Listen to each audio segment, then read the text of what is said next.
Welcome back to the Mindset Show. I am here with my good friends Brian Miles and Justin Sua, and we have got a great show planned for you guys today.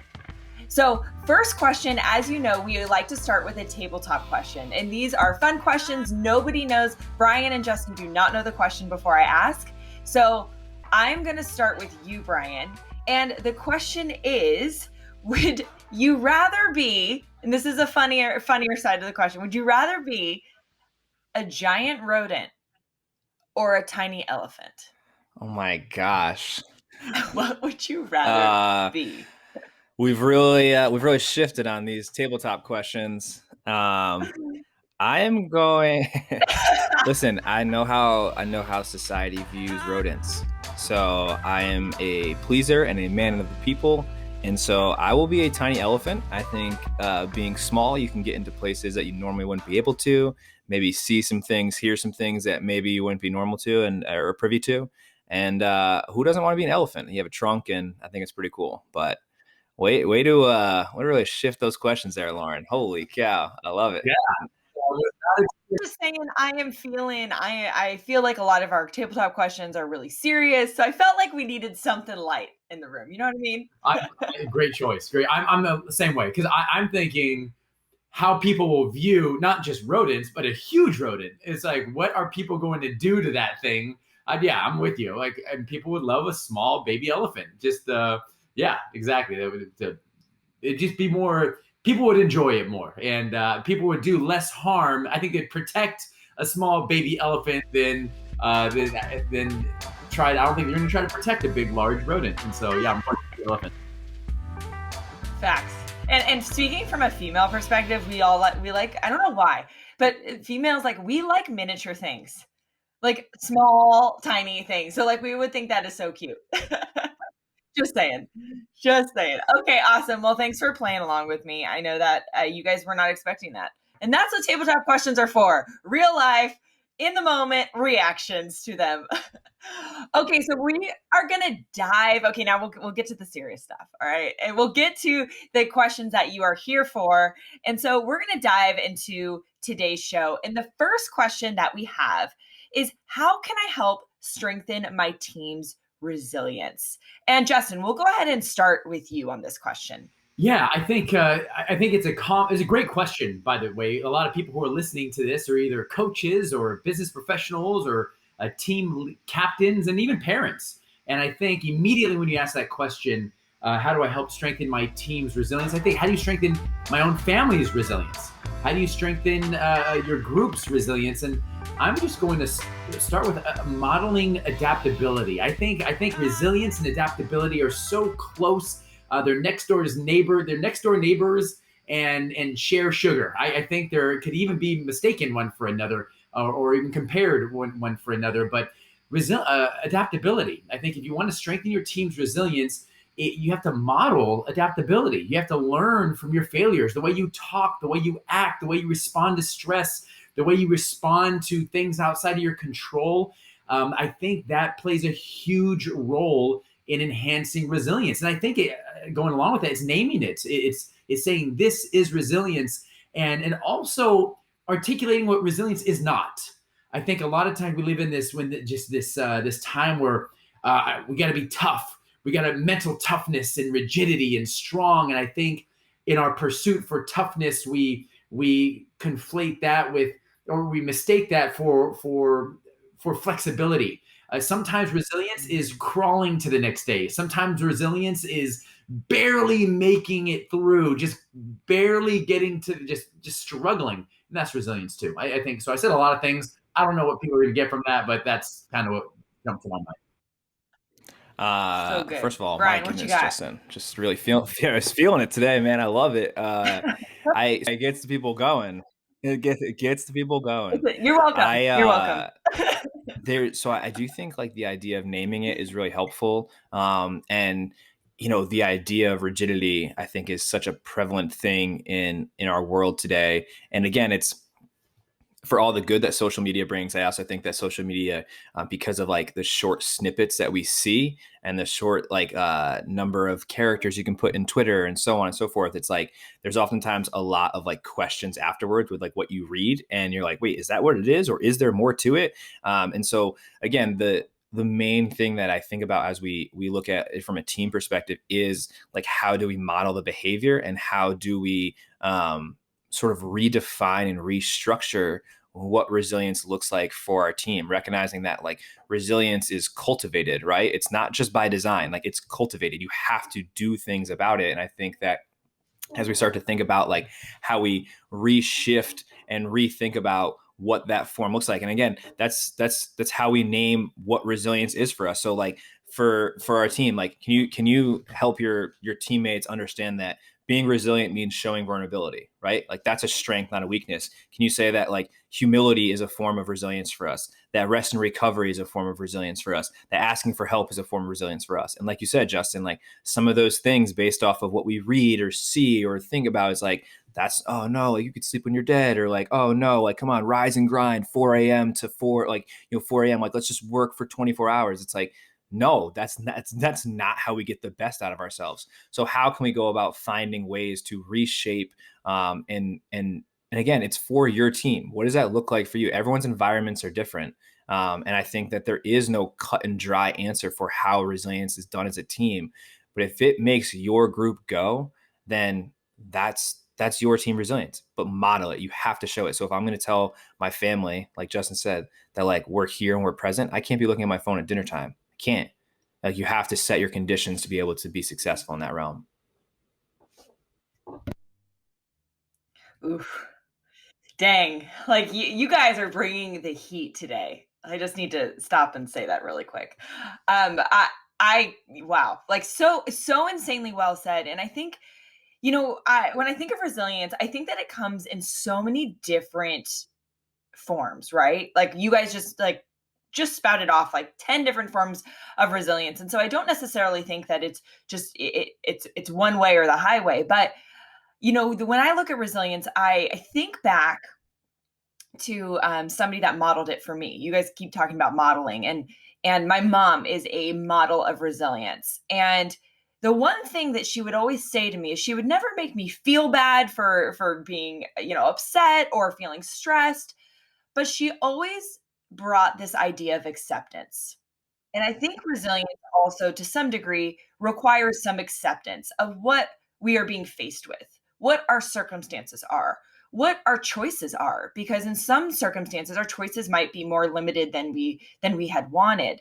And so this idea of, thinking about, oh, things should be this way, or, why aren't they like this, or this is how it was done in the past, and almost fighting with reality.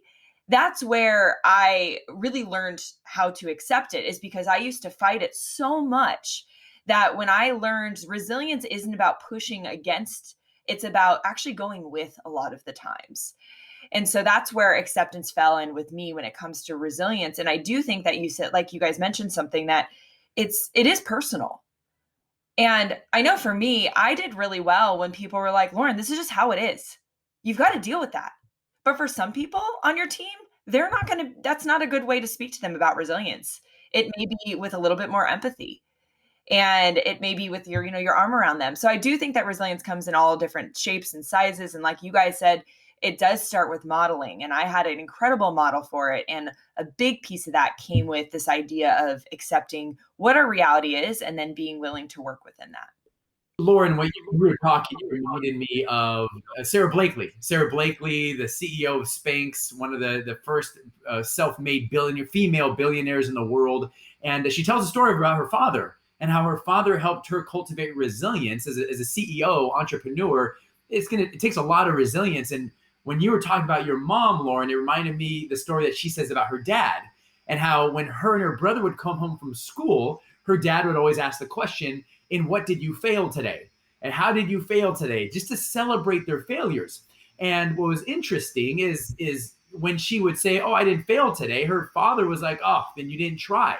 And she goes on to say that her dad was all he was doing was helping her reframe failure, see failure as an opportunity to learn, as an opportunity to grow, as an opportunity to be resilient. And her relationship with failure ended up helping her succeed. And I think failure and resilience, they're hand in hand. And I think a lot of people, it's their definition of failure is what keeps them from success. And I think as a leader, helping people cultivate resilience and is a key part of it is helping them Mhm. shape their definition of failure. Going along with what you said, Laura. Yes. Yes, and you just sparked my mind too when you say your definition, because it's crazy because this world doesn't come with meaning. That's the cool thing as humans that we bring to this world, is we put meaning on things. When somebody hugs you, it's either welcoming, or it means that they are supporting you, or they're giving you affection. That to the world, that's just a hug. It's a fact. But we add the meaning. And so I think when it also comes to like what you're talking about, is what meaning are you giving to your circumstances and to the things that you're in? My best friend passed away when I was 15. And I remember what that meant to me at the time. But one of the things that I've learned is how to develop a meaning moving forward. And that meaning is that she taught me what life really was. She taught me the meaning of it.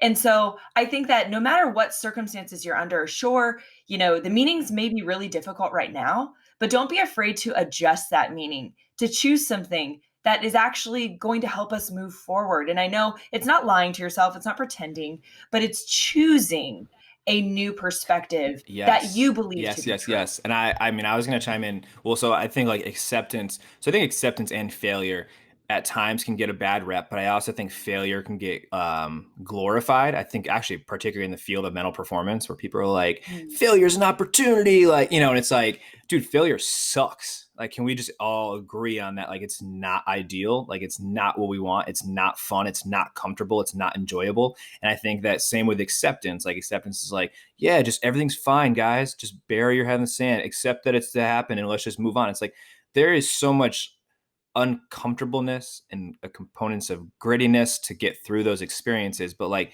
again, I think it's failure with a choice of language. So like failure is a chance to learn if you so choose, right? Like failure does teach you humility if you so Mhm. choose. Failure brings you face to face with your ego if you so choose. Failure and obstacles are the way towards success if you so choose. And like Lauren, you're saying, it's an interpretation of what's happening right in front of us. And I know we could go down rabbit holes in this, but it's like that our ability to interpret what happens to us, I think, is like one of the most foundational components of mental skills, of life, of resilience, where it's like, this happened to me, and now what? Like it is the choice of interpretation that is just so important. And I think that's where like that time and space of that interpretation is where either the magic happens or perhaps where we start to struggle a little bit. Yeah. No, I agree. Oh man, we could go on this question for an entire episode, but let's move to this next question, which I think is a really important one, and one that I've been asked a ton during this pandemic, which is, how can I show more empathy while leading my team during challenging times? So how can we show empathy while you still have to lead, we still have to get the job done? How do we do that with our team? And Brian, I'll start with There's you. probably some like similar components to the previous question about like how we do our team resilience, and I do think that modeling is like hugely important. I think naming it is important. I think setting expectations is important. Um, I'm a big fan of naming the unsaid thing in the room, and I think that when you do that, you actually open the door more for empathy. And so it's like it's the thing that everyone's thinking that nobody's going to say, but everyone is thinking it. And that's the thing that you should say, because that puts a name on it, and then it allows you to put your emotions on it and allows you to kind of start to, I mean, good grief, just accept it and commit to what the plan and process is going to be. So I think that when we want to show empathy and to sort of explore that, there is that component to it. And I also think, asking for help is a great way to model that behavior. And I also think recognizing and emphasizing to a group that like it's a journey, right? Like, so the journey towards whatever our end goal is, or our results, that it's not a straight line, like it's not linear. And by emphasizing that it's not linear, we sort of preemptively plan for the highs, the lows, the ups, the downs, the bumps, the falls, the bruises, all those things. And I think it helps people prepare a bit more for that. And I think it helps people be more empathetic to the group as we go through those ups and downs, because they know it's going to happen to them as much as it might happen to somebody else. I like that. And before I add to that, Lauren, since you are facilitating, just so we're all working from the same and we're not going to have the same definition. What's your, Lauren, take on empathy? Like, what do you mean by empathy? That's a great question. I think that there's so many different types of definitions with this. So I think you bring up a really good point.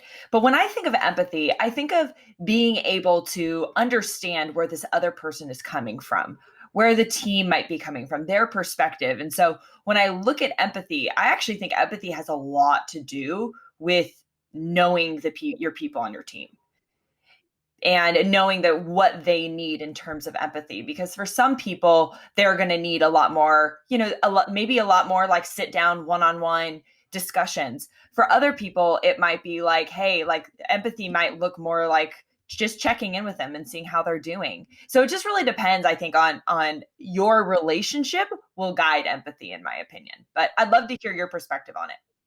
I like something in particular you said, talking about trying to almost like be in their shoes, understanding where they're coming, not sympathizing with them, oh, poor you, but trying to empathize, put yourself in their shoes.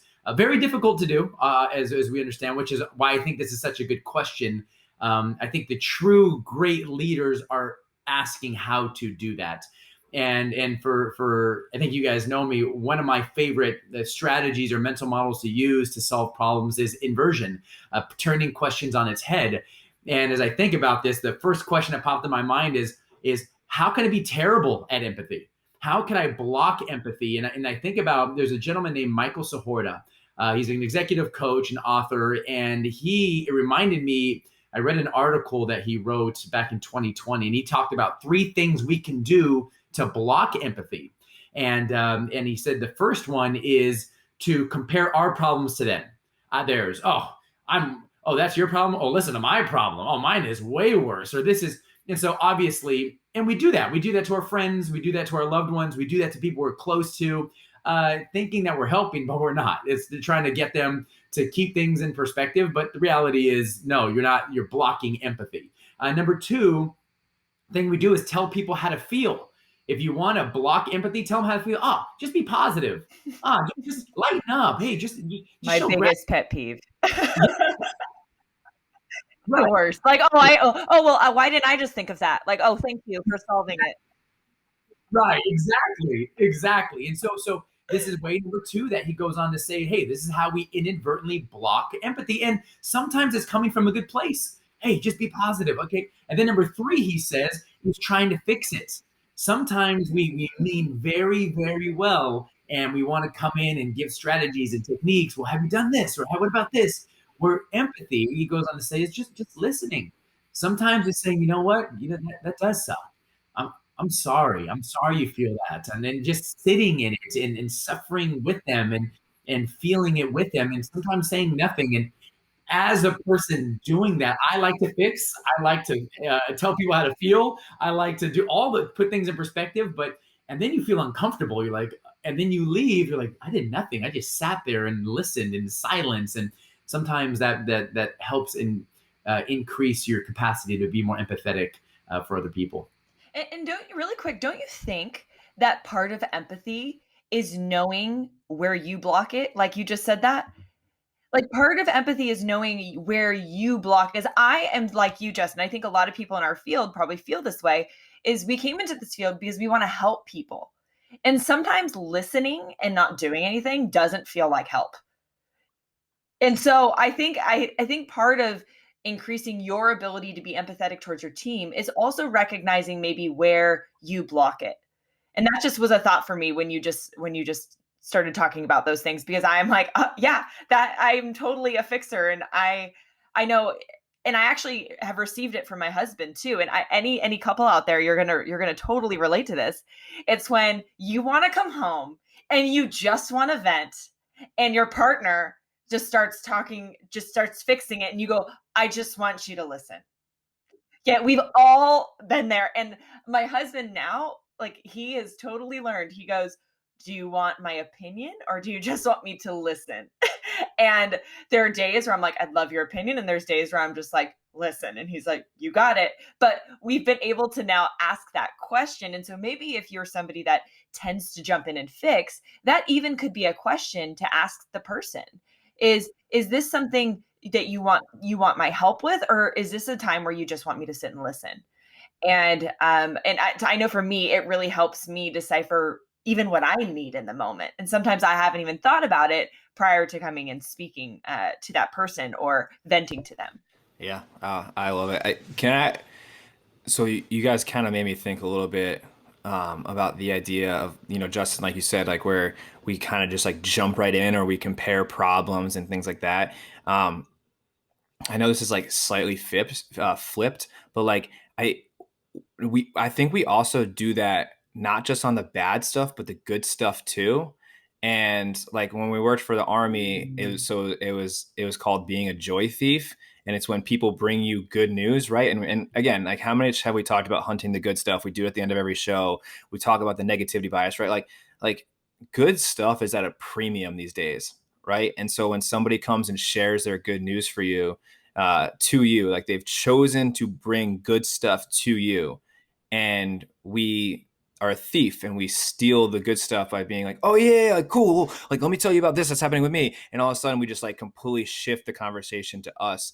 I am like no doubt somebody that does that, and it's because it's like, oh my god, this reminds me of something and I want to relate with you, and like there's like that relational component to it. But like just as much as like sharing, like somebody shares bad news and you tell them about your bad problems and the feeling that that person gets, I mean, the exact same thing happens when they bring you good news. Like they have chosen to bring good news to you, and then like you steal that joy from them, right? And it's like that's almost like more impactful on the relationship and on that person, to do that. And so again, I was thinking about that, like as you share that, I'm like, oh my gosh, that happens actually on both sides of it too, and it's kind of fascinating, that it has like a very similar effect on the relationship and on just the conversation too. Oh, you know what it reminds me of? It reminds me of like, obviously we've all been there. We've all been like a receiver of it, and we've all been the giver of it, right? Like we've been on both ends of it. And it kind of reminds me, and I just lost my thought. Be able to chime in about how, like, so just how I think about being well, I was Please. just like, you reminded me, like just joy multiply. Like how do we become a joy multiplier versus a joy thief? Being a joy multiplier is basically like, hey, you shared some good news with me. Oh my gosh, like tell me more about that. Like how can you have more of that joy, or tell me more about the story. Like I want to understand how you were feeling and stuff. And I swear when you do things like that, like if we could do an entire show on just hunting the good stuff by us asking questions about the good stuff, and we would talk about it and you would see everyone getting super, super excited, right? It's like joy, optimism, and gratitude are contagious. Like I promise you they are. We know this. And Yeah. so I just think like in situations like that, like so in your mindset shift, right? How do I become a joy multiplier? Like, ooh, I want to tell them about my good stuff, but don't ask them more about their good stuff. That's how you become a joy multiplier. Like that absolutely, I think, is like a phenomenal way to kind of like shift that onto them, because that's what it's about. And it fosters a relationship like crazy. And you guys are both incredible at this. Like you guys are insane joy multipliers. I just have to throw that out there. You guys are both so good at that, and it's why I love doing like these call or this show with you, and I love getting on the call with you guys because you guys are those people in my life that you guys are joy multipliers, 100%. And Mutual feelings are mutual. oh, thanks, guys. Oh, look at this. Look at all the joy in the room right now. Talking about joy multipliers. Dang. But I lost my train of thought earlier, but I remembered what it was. And the question I asked myself, and I think this is, I realize I ask myself a lot when I'm working with clients, but I think now that I'm reflecting, I think I should be asking myself this a lot more, even just in normal relationships, the question is, when somebody brings you something, exciting to talk about, is when you're about to share something about you, the question is this for them or is this for you? Like, are you sharing this story because it's about you and making you feel good, or is it going to help them in whatever your conversation is? And I know I talked about I do that very easily with my clients, but again, that's a question I started reflecting, like, oh, that's a good question to even ask myself just in normal conversations, and especially like whether it's good news or bad news. Is the story you're about to share, is it for your own benefit or is it for them? So Absolutely. just another thought. Yeah. Yeah. So you guys, we didn't even get to our third question, and that's okay. We are all about being adaptable on this show, and so what we're going to do is we are going to go ahead and end with the finding the good stuff, like we do every show. And so, Brian, let's start with you. What is some good stuff? I might be stealing Justin's here, but we just played Tampa Bay for 4 days here in Cleveland. And so, with the pandemic and everything, like I haven't seen you guys in person in a really long time. So, we played 4 games, got to see Justin every single day. I just went and sat out in the outfield for a couple of days and talked, and it's just nice to have that connection via person. Love talking to you guys on the phone on these calls and everything, but like it really was nice just to like actually get to see him in person. So Lauren, we're working on finding a way to get to see you at some point, but we've played Tampa Bay twice so far and we got to link up, and that's been really cool. So I had an absolute blast with that. It's so funny you said that, because I feel the same way. We're across thousands of people in the stands, big game. We're like sending You messages should to me each other. hand signals on walk-offs and stuff like that, and I was like, no, don't do it. We have Yeah. players involved, and yeah, it was fun. It was a lot of fun. But in addition to that one, my daughter is turning 13 in about 4 days, and the way baseball works is we're playing that day, so it can't. So yesterday was an off day, and so we celebrated her birthday early. We went scalloping in the ocean, snorkel diving for scallops. So it was a lot of fun, and so that was some good stuff. Oh, I love it. I love it. That's awesome. Well, I hope you remember I texted you guys and I said, please give each other a hug from me. So I hope you better have done that. But okay, so mine, this past week, I got to speak at a mastermind in Denver for a bunch of entrepreneurs. And I go there always, thinking my goal is to serve others and to, give as much as I can give to the people there. But I always leave with so much more than I give. And so I'm really still on a high from that week and just meeting some incredible people. And so, yeah, that would be my good stuff for this week. Awesome. Well, thank you guys again for just joining us, because this is exactly what we love. We love to be here with all of you guys. And for next week, the 3 questions we are going to talk about is, number 1, how can I find my team's North Star and move with purpose during uncertain and constantly changing times? The second question is, how can I help quiet the noise around my team? And the third one, oh, sorry, I lost my spot. Here we go. How can I integrate gratitude into the culture of my team? And we're going to use that one because we didn't get to that today. All right, guys. I hope you guys have a wonderful rest of your week, and we'll see you again next time.